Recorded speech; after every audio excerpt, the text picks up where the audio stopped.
রোজা রাখা অবস্থায় আপনি বেশি বেশি জিকির করবেন। কি করবেন?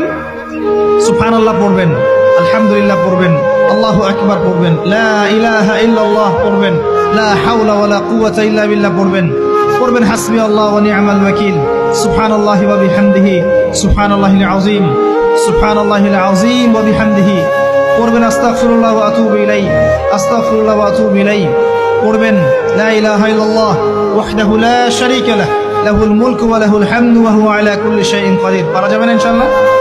বেশি বেশি পড়বেন। আরেকটা কাজ করবেন, প্রতিটা কাজ নবী সাল্লাল্লাহু আলাইহি ওয়াসাল্লামের সুন্নাহ মাফিক করার চেষ্টা করবেন। সুন্নাহ মাফিক, খাচ্ছেন তার সুন্নাহ মাফিক, টয়লেট করছেন তার সুন্নাহ মাফিক, ঘুমাচ্ছেন তার সুন্নাহ মাফিক। সুন্নাহর বইগুলো আছে না বাজারে, কিনে নিবেন, কিনে নিয়ে দেখবেন প্রতিটা কাজ কিভাবে করলে সুন্নাহ হবে। এই কাজগুলো করতে গিয়ে আপনাকে গভর্নমেন্ট বাধা দিবে, বিশ্বের পরাশক্তিরা বাধা দিবে, আপনাকে কি কেউ পিটাবে এগুলো করলে, জেল খাটাবে? এগুলো আমাদের ব্যক্তি স্বার্থের ব্যাপার, ইচ্ছা করলেই করা যায়। এই ইচ্ছাটা আল্লাহ পাক আমাদের অন্তরে জাগ্রত করুন, আমিন।